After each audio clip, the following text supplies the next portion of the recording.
Since 2017, the Italian Wine Podcast has exploded and expects to hit 6 million listens by the end of July 2023. We're celebrating this success by recognizing those who have shared the journey with us and giving them the opportunity to contribute to the ongoing success of the shows. By buying a paper copy of the Italian Wine Unplugged 2.0 or making a donation to help the ongoing running costs, members of the international Italian wine community will be given the chance to nominate future guests and even enter a prize draw to have lunch with Stevie Kim and Professor Attilio Scienza. To find out more, visit us at italianwinepodcast.com. Chin chin!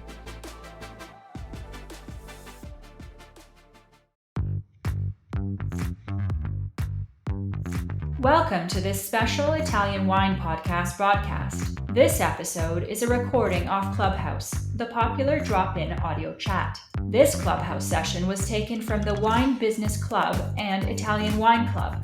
Listen in as wine lovers and experts alike engage in some great conversation on a range of topics in wine. If you enjoy listening, please consider donating through ItalianWinepodcast.com. Any amount helps cover equipment, production, and publication costs. And remember to subscribe and rate our show wherever you tune in.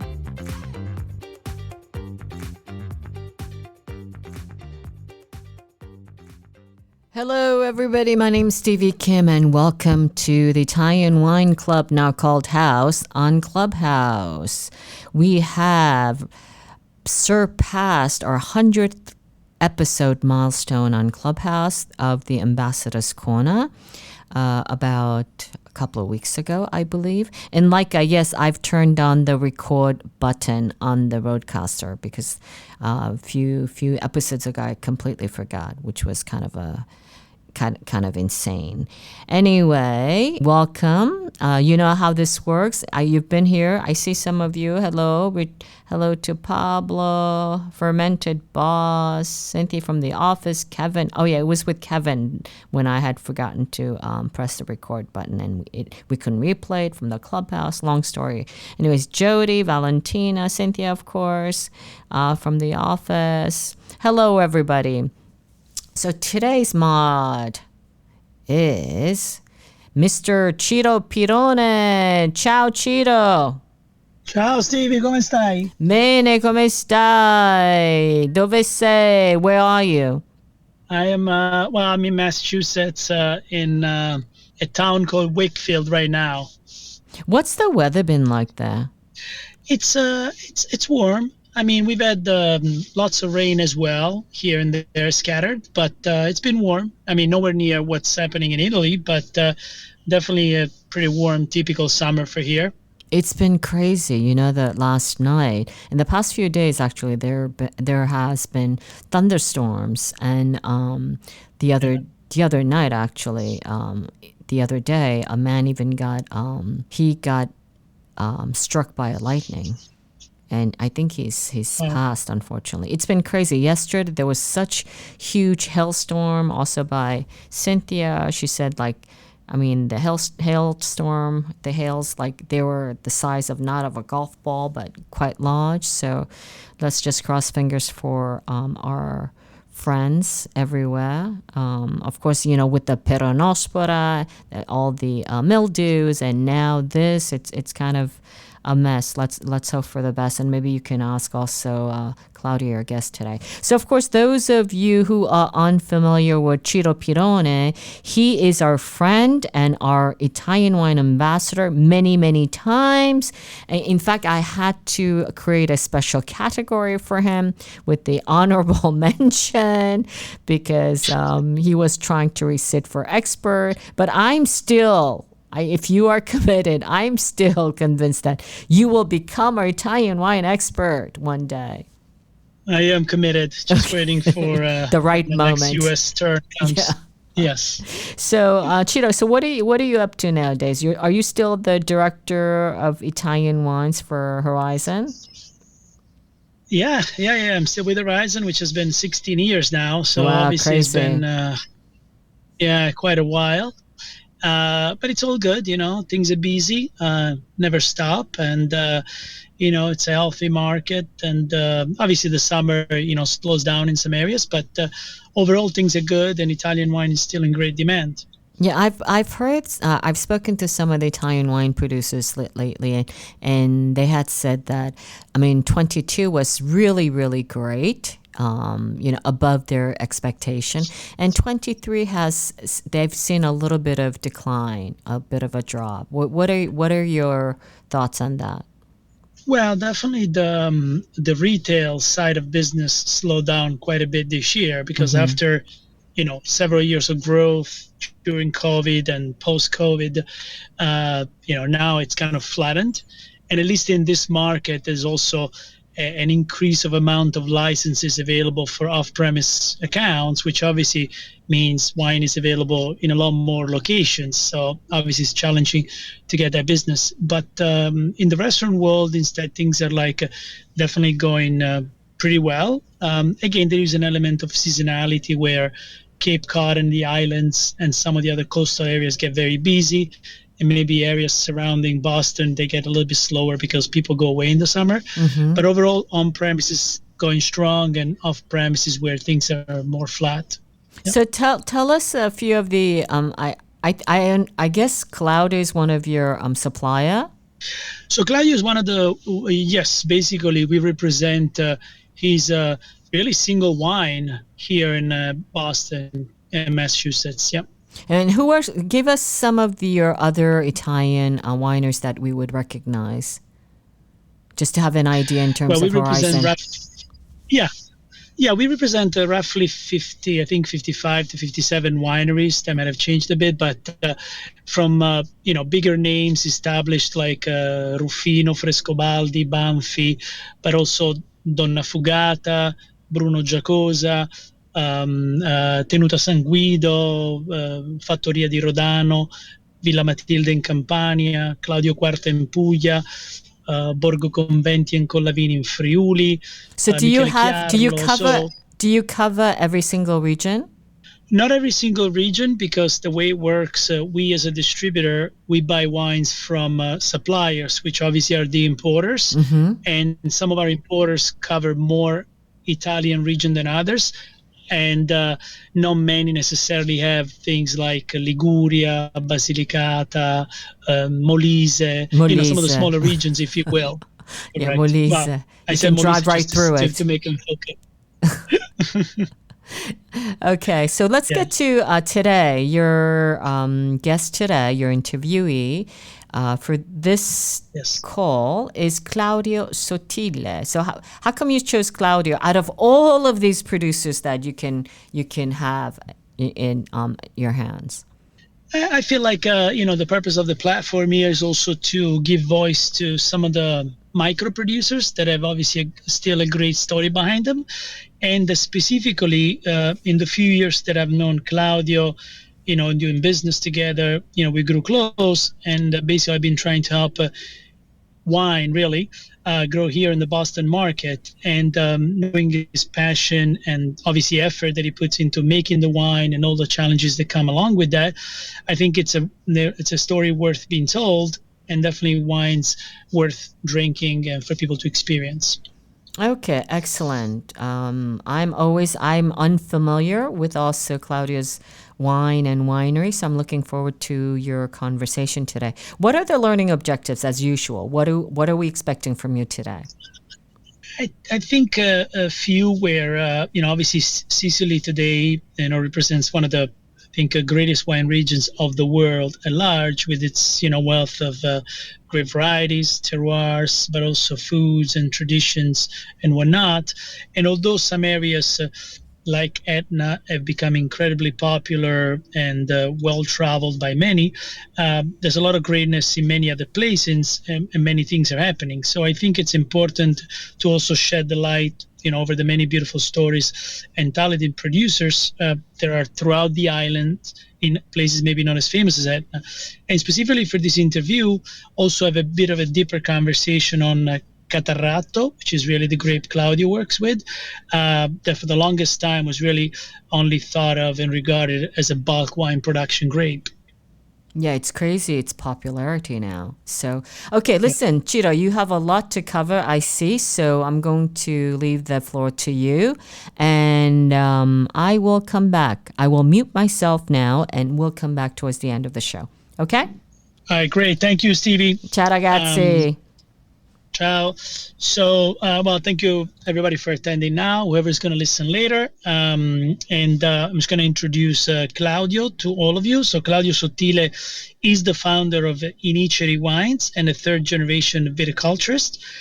Claudio is actually born in Queens, New York, and is a first generation Italian American who had spent his summers growing up in Sicily with his grandparents, harvesting grapes from vineyards that they basically planted 50 years ago on Monte Inici, which is located in Castellammare del Golfo. As a point of reference, it's located in the westernmost part of the island. His grandparents predominantly sold the grapes until 2016, when Claudio decided to be the first of the family to produce wine. His first vintage for the wine called Abisso was produced in 2017, and it's 100% Catarratto. Abisso launched basically the start of Vinitaly Wines and received also a silver medal at the World Wine and Spirits Competition in 2018. So Claudio, together with being a busy winemaker and whatnot, is also the chef owner of 2 restaurants in New York and continues to spend his summers in Sicily. As a matter of fact, he just came back a couple of days ago with his family, and where he continues to produce wine. So without further ado, Claudio, how are you, my friend? Ciao, Ciro. How are you? Thank you for having me. Thank you for involving me in this wonderful podcast. Pleasure. Hopefully after this conversation, many more people are going to know about you, and they're going to taste your wines and hopefully fall in love with your wines and spread the gospel. We're going to get going with the questions, as we have obviously a certain amount of time that we can spend today. So first and foremost, it's a bit more of a general question, but in your opinion, what has made Sicily, such an incredible popular tourist destination over the last 5 years? Sicily is really just this magical place. I think that both its history and the Sicilian culture of preserving the history is what really makes Sicily this special place. Pretty much at every corner of the island, you find ancient Greek ruins and cities built by the Arabs and the Moors. And aside from these temples and cities, even our cuisine reflects the amount of influence that we have. Right? Like our cuisine in many of the dishes involves flavors of the Arab Levant, and a lot of the techniques stem from French culture and that preparations, right? These long, either they're simple and quick preparations or long preparations. But, the reality is that because it's lesser known, I think that when people do visit, and especially now as of recent in the last few years, there's been a lot of talk of Sicily. When people do visit, they find it to be just incredible, right? Because in front of you, you have this pristine water or these beautiful temples. And so I really do think that kind of is really the what makes it so special. Yeah, I think obviously it's very true. And I always, when I talk about Sicily, I always mention that it is the melting pot of history before other places became the melting pot of cultures and such things. How did you, although your bio might have mentioned that a bit, but how did you get into the wine business, and what were you doing exactly before that? So professionally, I've been a chef, a professional chef for the last 15 years. As we mentioned, I have 2 restaurants here in the New York City area. I'm currently sitting in my restaurant in Brooklyn. But I got into the wine business because I come from over 3 generations of viticulturists. That I can account for is about 6 generations of viticulturists in the Contrada Inici, in our area. And my grandparents were farmers, were viticulturists as well, and they planted our vineyard about 5 decades ago. even though the current grapes that we're harvesting are not 50 years old, we do have some vines that have remained from the original, but for the most part, our vines are about 35 and 40 years old. And so I would spend my summers in Sicily with my grandparents. My sister and I would be shipped off to Sicily the day after school ended. And we would stay in the Monti Inici Campagna, as we called it, basically, spending time with our grandparents and visiting, going up and down the rows and the vines. And as a matter of fact, one of the games we played as a kid is we would play a game to see who can collect the most amount of shoots that would stem off from the rootstock of the vines, right? Because that kind of takes away nutrients from the vines. So my grandparents, especially my grandmother, she ran the vineyard till she was 87 years old. And for the better part of the last 45 years, we predominantly sold the grapes. It's probably within the last 10 years that the Contrada Inici, I think that a lot of winemakers started to understand the beauty of La Contrada Inici and really how there's such a distinct terroir within the valley. And so, we were selling to well-known wineries in stretching as far as Marsala, going into even Campo Reale and those areas. So in 2016, my grandmother unfortunately passed away. And now it was my turn. And seeing as we would spend our summers there, we would even come back to the U.S. School had already started for 3 or 4 weeks, but we needed to stay in Sicily because my sister and I needed to be witness to harvest, to see how it worked and all the fruits and labors of a year of working the soil and how it would come to its conclusion, right? So, so I when I took over in 2016, I kind of re-fell in love with La Contrada, especially, our area is just magnificent.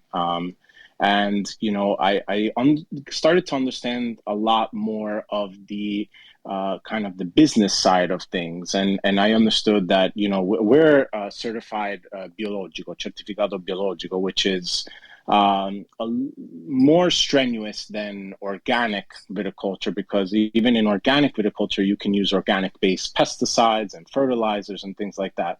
In our case, we cannot. We have to combat ailments and things like that by introducing other things, right? So, for instance, if we have lots of rain, the only thing that we could really employ is getting on the tractor and aerating the soil.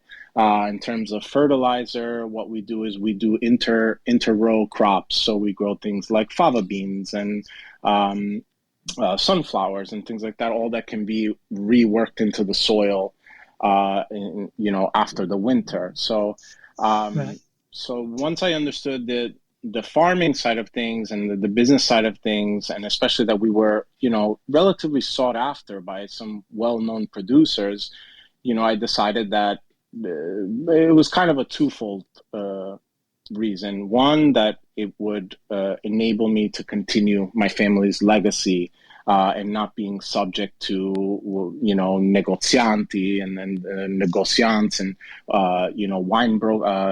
grape brokers. And then the second part was really to have a reason to go back, have a reason to go back and to grow my family's legacy, is really the reason why I started this. True. That's a wonderful purpose, and obviously rest in peace to your grandma. And as you mentioned, you have 2 restaurants. Maybe it's worth just mentioning, because obviously there's people here listening and will be listening later from all over, and many from New York too. So you should mention what's the name of your restaurants. Maybe somebody will come and visit. Sure. So the name of the restaurant I'm currently sitting in is called Pecoraro Latteria. We are an Italian alimentari or gourmet grocery and restaurant. We also have a facility next door where we make fresh cheeses. So we're, Latteria is basically a dairy store. So we manufacture fresh mozzarella products, burrata, mozzarella di bufala, ricotta, and all things like that, all made with local New York State milk. And so that's where you can find me most of my time when I'm not either on the road with the wines or in Sicily. I'm here. And really, my passion is food. And that really comes from spending my summers in Sicily with my grandparents. The everyday life, la vita quotidiana, as they say, is really completely encompassed by food. And so I'm happy to have both of my passions being my occupation. That's fantastic. Same here. Love wine and food. So I want to ask you, how does it actually feel to be the first generation winemaker? Although you guys have been viticulturists for 3 generations, but you're really the one that started the actual winemaking and bottling wine. How does it actually feel on you? So I could tell you that I feel incredibly lucky to have the opportunity to to bring forward the legacy, which is my family and farming and viticulture, but it also comes with a lot of responsibility. I can tell you that in my first harvest in 2016, 2017 actually was our first harvest where we bottled.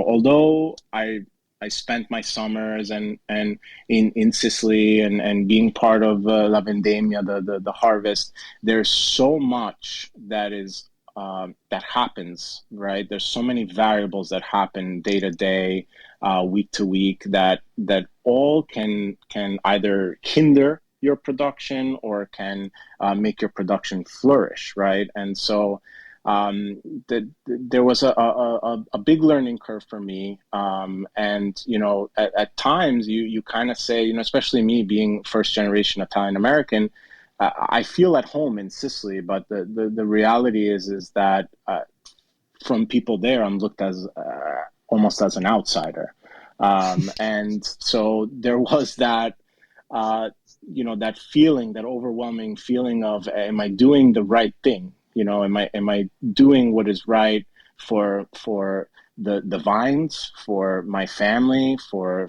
our history, for the territory? And I had this vision for Iniceri, and the reason why I called it Iniceri is when you add ERI to the end of something, it means of that place.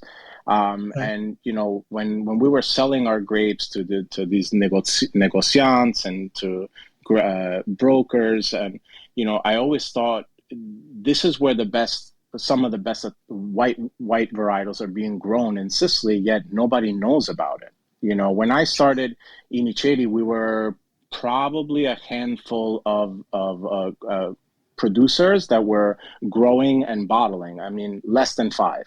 And I'm happy to say that as of today, right, and we're over 17 producers. The wines are definitely on the map, both locally, and I hope that my efforts are making it known internationally. And we're starting to see something that's really beautiful, which is the culture of not just being viticulturalists, right? Because farming, you're trying to produce basically the highest sugar content in your wines, because that's what brokers were looking for. The reality is you make elegant wines with grapes that have a lower and that are not overly mature and don't have the overripe caramel flavors and color tones. And so, what's really, really beautiful for me, where it wasn't exactly mainstay 7-8 years ago, today people are talking about how do we make the most elegant wines rather than producing the highest level sugars, right? And I think that bottling is what has helped that, right? Is that these producers realize, what, I can't make an elegant wine with the grapes that are overdeveloped, the skins are overly mature, and the sugar content is 24, 22, 23 bricks. So that's really it. That's awesome. So just to get a bit more specific, obviously we're talking about wine, but in your case, why the choice of Catarratto as a grape? And also specifically for the audience, there's a lot of, geeky wine geeks like me, but which Catarratto are you working with? Just to explain a little bit more. Sure. So we grow all indigenous varietals, as well as we have some a little bit of Trebbiano, which is basically what was a staple once upon a time. I want to say 30, 40 years ago was a staple to grow. But Catarratto Lucido is what we work with, and it's what was planted by my grandparents. The Catarratto Lucido is really an amazing, Catarratto in general is an amazing grape varietal. From a botanical standpoint, it's an extremely resilient vine. It's one that can, the roots go very, very deep to find water. It's even in the trellising process. It almost the groupings grow in a way where they're lower to the ground but not too low. They tends to have less foliage around the grouping, so that it allows for aeration. And Catarratto is one of the few varietals, in my opinion, that really, really lends itself to the terroir of where it's being grown.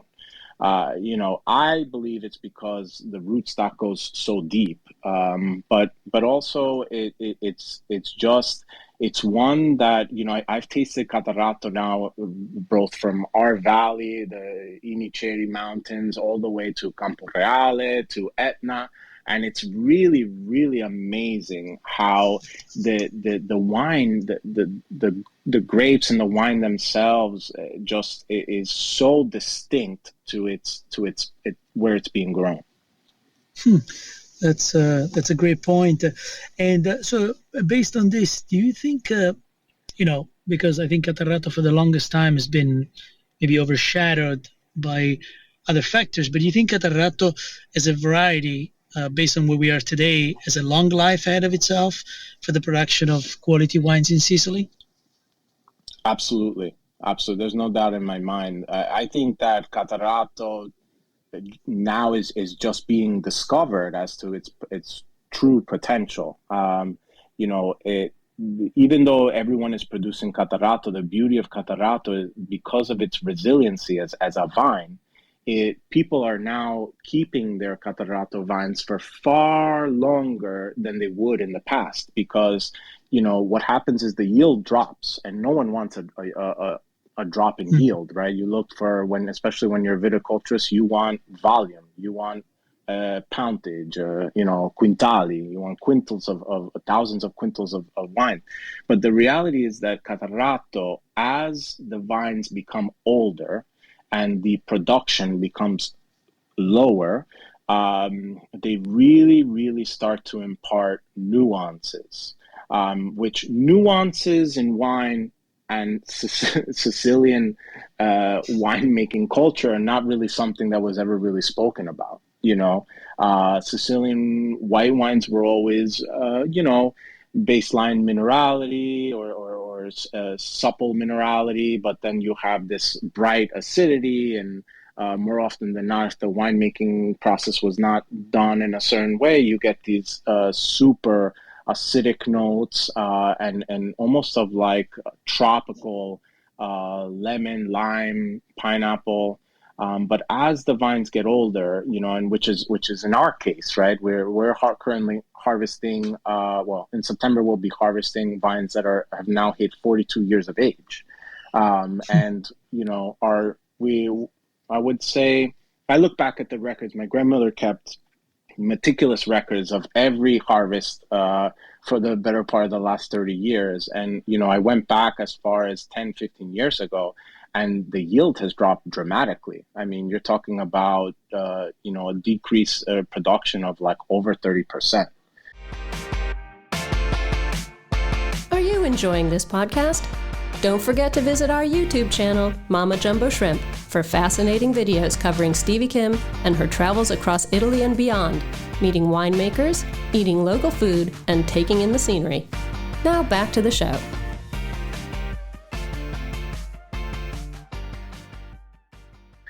Any farmer in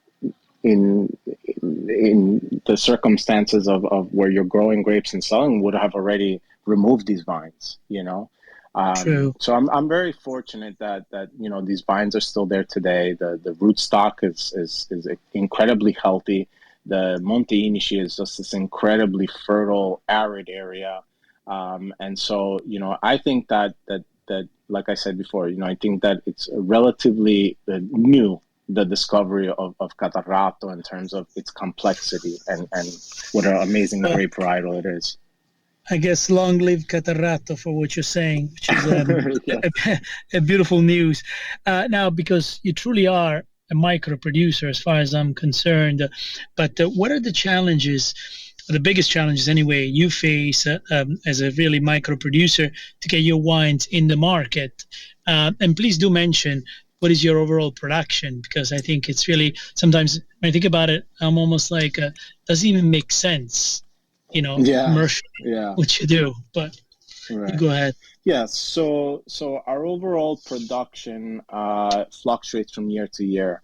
I would say we're consistently producing anywhere from 16,000 to 20,000 bottles a year of Catarratto, which you know, it may sound like a large number, but it's really, really small production.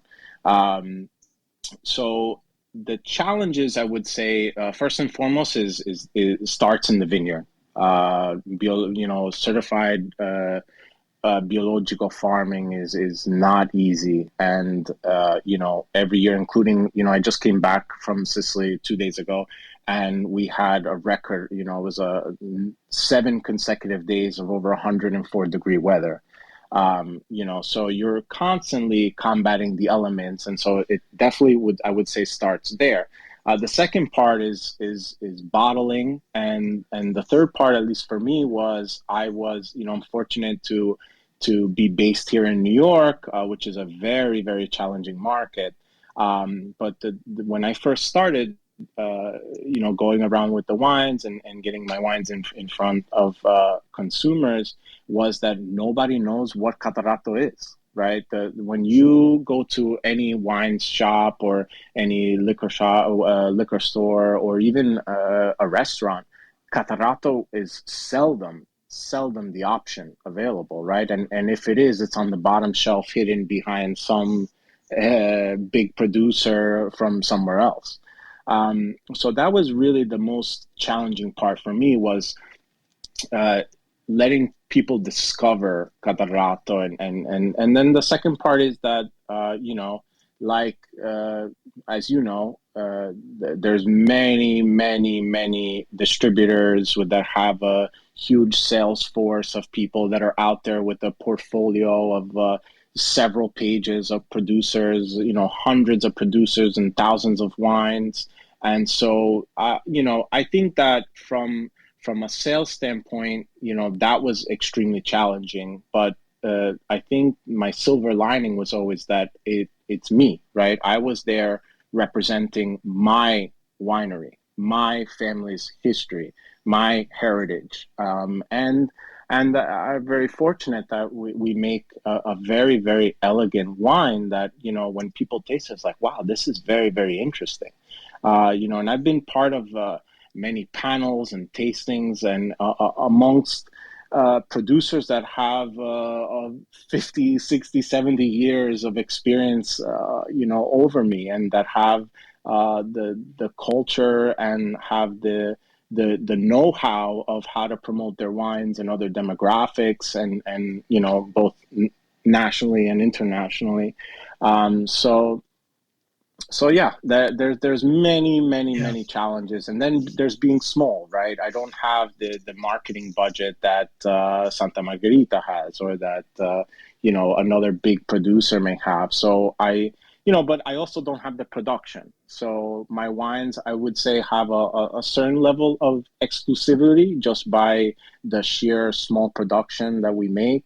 But you know, the beauty is also, like, I'm here, like in where my restaurant is in Williamsburg, Brooklyn, this is a place where people are very well traveled and they're always looking for that new and interesting thing. And so I was very, very fortunate to have success there, and then success with people like you, Ciro. I mean, we met, 7 years ago. I was fresh to the business, and, it's people like you who, tasted my wines, believed that there was a lot of value and that they should be shared with people. And, so my relationship with you has blossomed and has enabled my reach to become greater than something that I'd be able to do on my own 2 feet.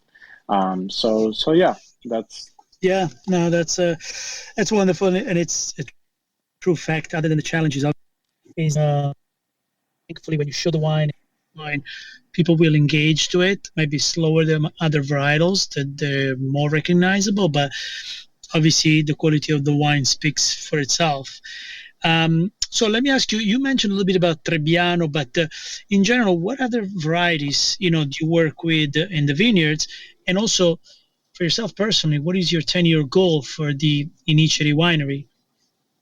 So Trebbiano was a grape that was incentivized by the Italian government to grow because Italy is also one of the largest producers of vinegar, and so a lot of public cantinas in our area have these massive concentration tanks where they would take Trebbiano grape and make concentrated grape must and so on and so forth. Thankfully, that is going away.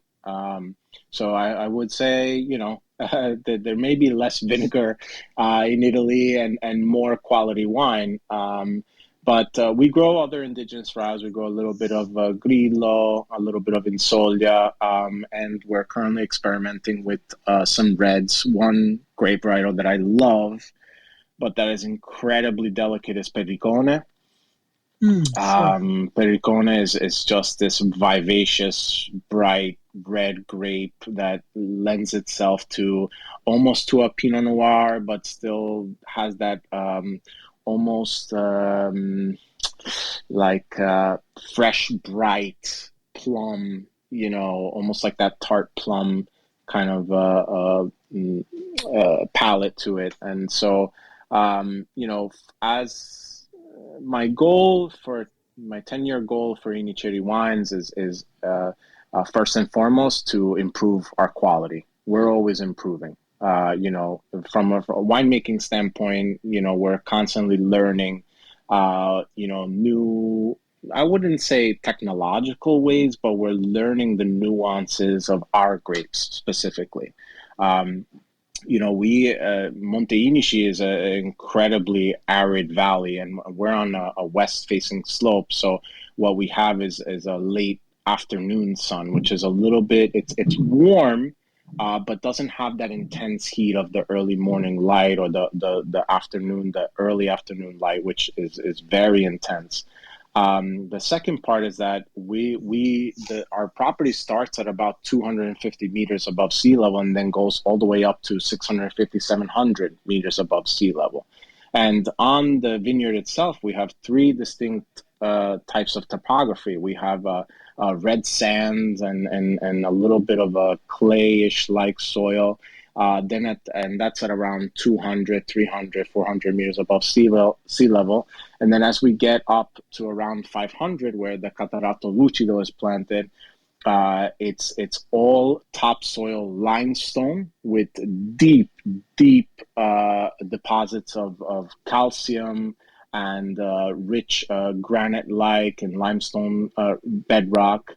And the second part is that it's a very arid valley. There's maestro winds that flow through, especially like come around April, May, which we have, lots of rain, obviously, or so sometimes we don't have as much rain. But in our case, we got late rain this year. But typically around March, April, it'll rain a lot. But then you have these winds that flow through the valley that allow the vines to aerate, allow them to cool down. And really the limestone is something super special because throughout the day it warms up. And And then, at high elevations, you have a drastic change in temperature between day and night. So you can be talking 20, 30 degrees in the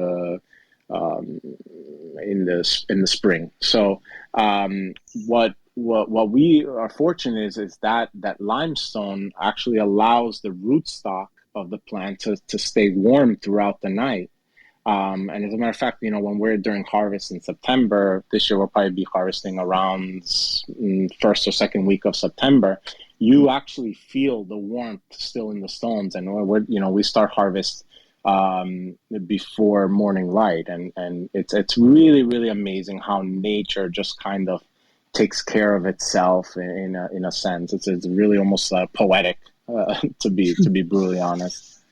Yeah, no, I think you answered the question I was going to ask you, but either way, you painted quite the amazing picture of what basically the Inici mountain area is like, and obviously where your vineyards specifically are located, which ultimately I would assume is going to give this terrific wine. But just to give a bit more geographical idea, Castellammare del Golfo, which I've never been, but I hear now not only is a fishing village traditionally, but has become quite a bit a hub for nightlife as well. Is that right?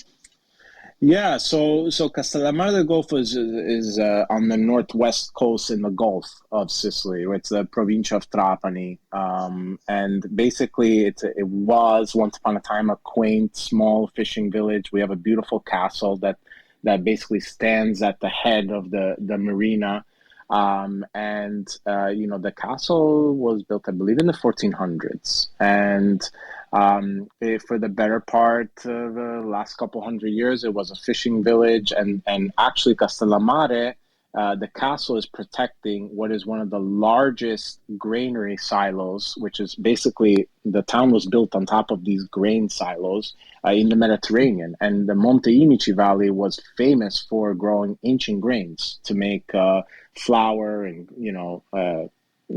for pasta production, etc. And so the ships would actually pull up to the port of Castellammare, and the silos that sit below ground underneath the town were just filled with grains from the Contrada Inici. Wow. Amazing. And now it's, as a child, it was a relatively quiet. I mean, there's always the events that happen in town and things like that. But now, and especially in the last 7 years, I've seen tourism double year over year. Every corner you turn now is a boutique hotel or Airbnb. There's lots of restaurants and shops, and I could go on and on to talk about Castellammare because it really is a beautiful place. Yeah, that's also the power of wine. Sometimes, the more wine becomes popular from certain area, the more people start traveling those areas, and obviously it creates wealth and opportunities for the locals as well, which is great. Absolutely. So you mentioned about you are biological, which comes with a set of challenges. So my question here was more about what ultimately being working biological with all that comes with it delivers ultimately in the glass when it comes to, flavors of the wine. And also, I can't remember now exactly, but I remember you skipped a vintage because you had a specific issue which you can mention better. I believe it was 2019 maybe. Yes, yeah. We had penospera, rot in the vines. I think that while it's extremely challenging to be certified biological, you have to use the elements and the techniques, and these are what we're currently employing today in terms of techniques are techniques that have been a staple. Or in the arsenal of my family's history and culture. Our vigneron is a cousin of my mother and a cousin of mine, and he's been doing that for over 50 years. So he not only knows the vines like the back of his hand, but he knows through what has been handed down generation to generation are these techniques. Yes, we're using tractors now, but aeration was done either, once upon a time was done with a mule, and today we do with a tractor. And so, I think that the wines, because of this, right, you're not adding anything. It's kind of like when you're making a dish, let's say a pasta. The more you add, the more you take away. The nuances or the subtleties of those individual ingredients don't really shine because you're adding this, that, and the other thing. And that's what certified biological is doing for our wines, I believe. It allows the natural terroir of our soil composition, and it's a very, very, very clear indication of what type of weather we had that year. 2017, for instance, I remember it was not just because it was my first harvest, but once you start making wine, you never forget a harvest, because the amount of things that you encounter every day, the challenges that you encounter every day, really kind of shine through, and you remember every growing season. 2017 was very hot. And I remember that it was basically, we were spending our entire, harvest starts at around 3 a.m. We start picking grapes around 4, and then we'll go all the way until 10 a.m. But then you have to stop after 10 because of the heat. It'll be 98, 100 degrees. And it's not really conducive to picking grapes. But I'll never forget we were waiting, like it was almost hour to hour. We were measuring the bricks and the skins, and the maturation of the skins was not matching to the fruit. And so that, as you know, is the skin contact is very, very vital to the composition of a wine. And so, it was that, like, I was almost like we were not leaving the vineyard, because we were like, well, maybe in a few hours it'll be ready, or maybe in a couple more hours it'll be ready. And we were just going, row by row, section by section, just testing and tasting, and tasting the grape is really, really important as well, because you get the nuances of the grape. And so yeah, that is really wholeheartedly all the challenges that you face, right? Is that you can't combat the elements with just by adding some sort of pesticide or some fertilizer, or right, you're kind of, this is what it is. Yeah, you're in the hands of Mother Nature, I guess. So because you mentioned, this wasn't part of the script, but because you mentioned, obviously, you're a chef at heart, your passion, food and wine, and because Catarratto, obviously, it's a quite unique wine, although becoming more popular, why don't you give me 2 dishes, one traditional, one maybe not so traditional, that you think Catarratto would be a great pairing for? Well, traditional for me would be a huge plate of red prawns from Mazzara del Vallo, and sea urchin, and all raw, with just a light string of olive oil, a little bit of sea salt, and maybe a kiss of lemon juice. But other than that, I think that is the perfect pair. For me, there is no better pairing. And as a matter of fact, the minute my feet touch Sicilian soil, I go right to a certain little restaurant in the marina, of which I know the owner for a long time. He has commercial fishing boats, and he saves the best of his catch for his restaurant, and it's the first thing that I have. And probably a not so traditional, I would say, it really, really lends itself well to, I thoroughly enjoy with Asian cuisine. A lot of Asian cuisine has a lot of that sweetness and those almost wild tropical notes like yuzu, citrus, and soy, and there's a lot of richness in all of those dishes. And I feel that Catarratto both matches the intensity from a body standpoint, but then it has this great crisp acidity that just cleans your palate, and it's a favorite of mine and my wife when we order out or order in. I feel that it really is a perfect pairing, in my opinion. Oh, that's wonderful. So last questions before we open, in case anybody has any questions. Really more give you the stage here, and what is the message you'd like to share with all listening, both obviously today live as well as people that will listen later that follow the Italian Wine Podcast? Go to Sicily.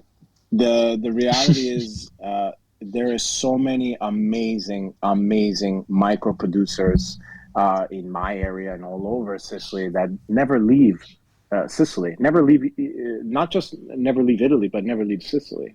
I know a handful of producers that I have to go and knock on the person's door where they live in town and get a hold of a few bottles because their production is so small. And they really, they do it almost for the same reasons as I, right? It's to kind of continue that heritage and that legacy. And because it's part of the new mainstay of Sicilian viticulture, or at least in our area, viticulture. So yeah, go to Sicily, travel. Sicily is not an easy place to travel. You have to fend for yourself a little bit. There are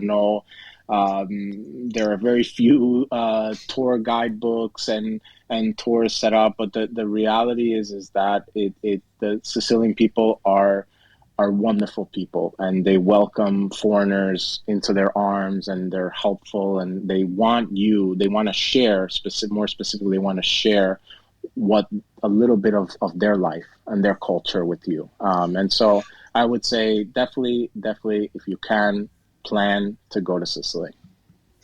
Yeah, I think many people have been listening to that, because I do most recently, but in general, do a lot of things involving Sicilian wines. I actually have a wine dinner tonight about Sicily, but anytime I go to do tastings or things like that, people are always asking about Sicilian wines, because either they just went or they're going very soon. So maybe thanks to the various series on HBO, Netflix, or whatever else, also talking about Sicily and showing these magical places, I think more and more the island and all that comes with it have been exposed to an international,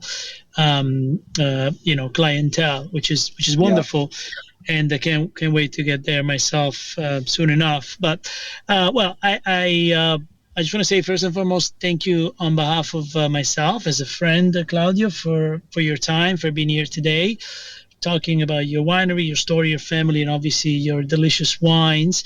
And I'm going to pass it on to, I don't know if Laika or Stevie, if they have any questions, or anyone else for that matter. Thank you, Ciro. All right. I was getting so hungry while Claudio was describing the food. I can tell he's a food person. Claudio, listen, I'm going to come and see you because I'll be in Brooklyn soon. So I will be definitely coming to Pecoraro Latteria. I went to your website, and there you have a small, tiny problem with the wine section, the drink side. But thank you for bringing that to my attention. Just FYI. But my mouth was just watering every time Claudia was describing the food, which brings me to my question. I've been working on this theory for a little bit with our friend, Gurvinder from Canada. I saw him in Paris a couple of weeks ago. And I just feel and maybe both Ciro and Claudio can chime in on this idea.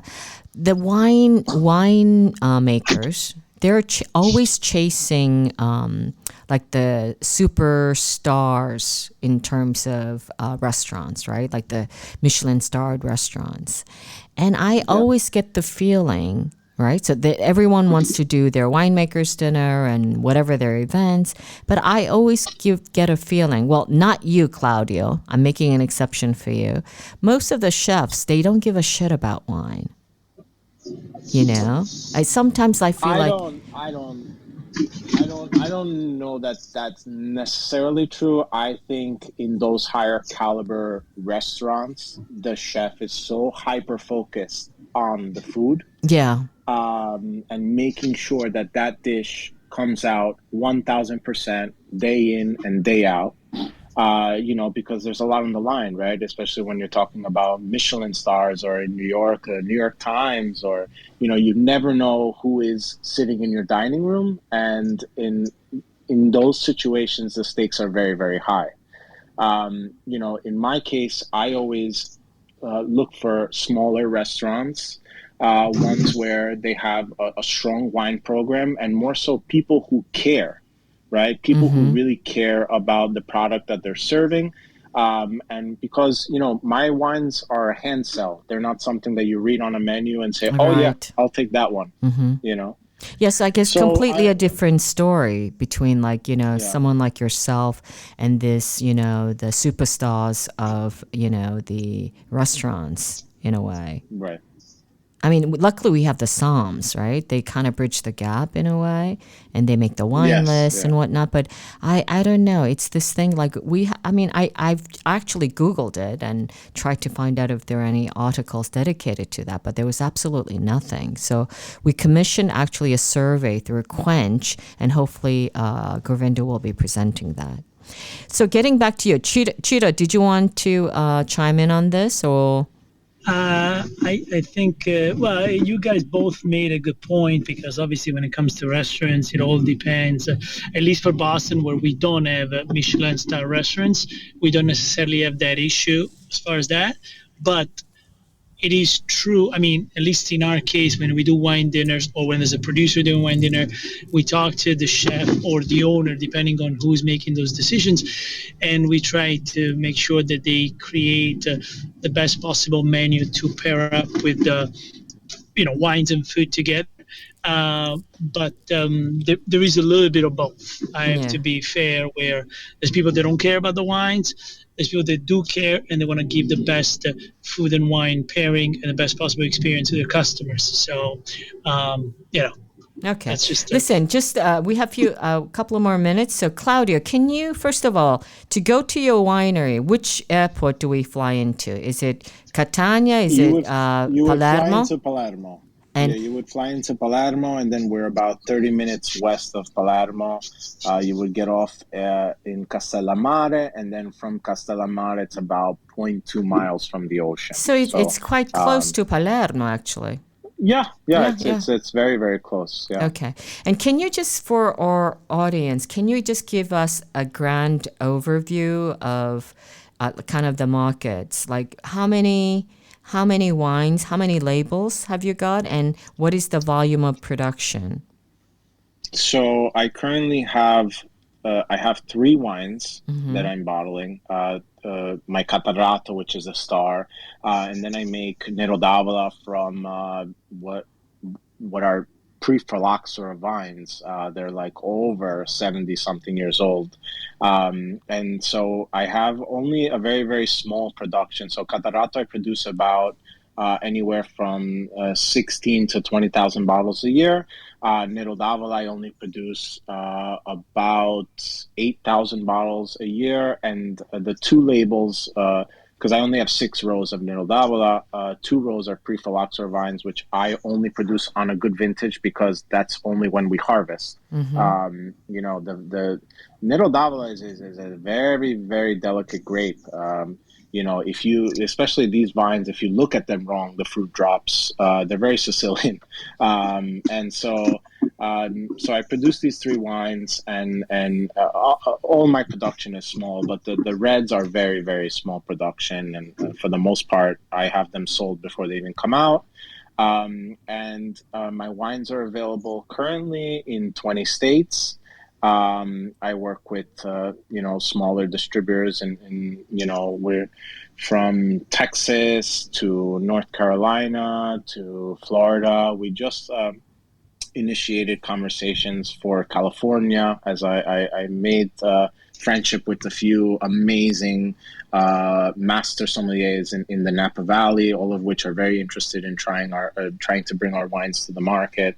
And so yeah, we have quite the reach for a small, super small production winery. So is it correct to assume that most of your wines are being sold stateside? Or Correct. Yes. Okay. All my wines are being sold stateside. Yes. Not in Italy. Unfortunately, I don't have what I have in Italy is a small garage winery, right? I don't have all the bells and whistles of Pietradolce or Cusumano, for instance. I have a small, super small garage winery of which I don't have a tasting room or anything like that. That's part of my 10-year plan. Right. Part of my 10-year plan is to develop a little bit more. Where we are, Contrada Indici is a land preserve. So basically, whatever we have there is whatever structure we have is the structure we have to keep. There's nothing we can build a massive winery or anything like that. But luckily, I have a home that my grandfather and his brothers built brick by brick by hand 60 something years ago, and that's where we plan to build out a full winery. All right. Well, I think we can come to a close. I am very much looking forward to tasting your wines at Pecoraro. But more importantly, I saw that calcioffi. I really want to have a taste of that. That looks so great. I look forward to having you. Okay. I'll ping you before I pop by. Make sure you're there. Wonderful. Okay, Laika, thank you so much, Ciro, as always. Thank you very much for making this love connection. Otherwise, we would have never found out about Claudio, based in Brooklyn, making wines from Sicily. That's a lovely story. Laika, ciao. Ciao, Stevie. Okay, so what's the program? Yeah, so we're going to have another Clubhouse on Thursday.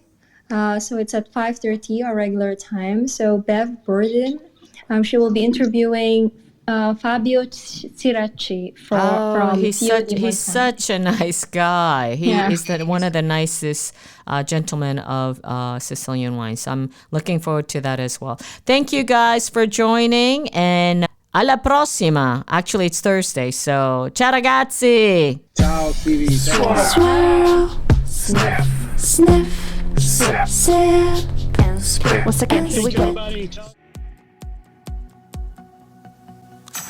Listen to the Italian Wine Podcast wherever you get your podcasts. We're on SoundCloud, Apple Podcasts, Spotify, Himalaya FM, and more. Don't forget to subscribe and rate the show. If you enjoy listening, please consider donating through ItalianWinePodcast.com. Any amount helps cover equipment, production, and publication costs. Until next time, cin cin.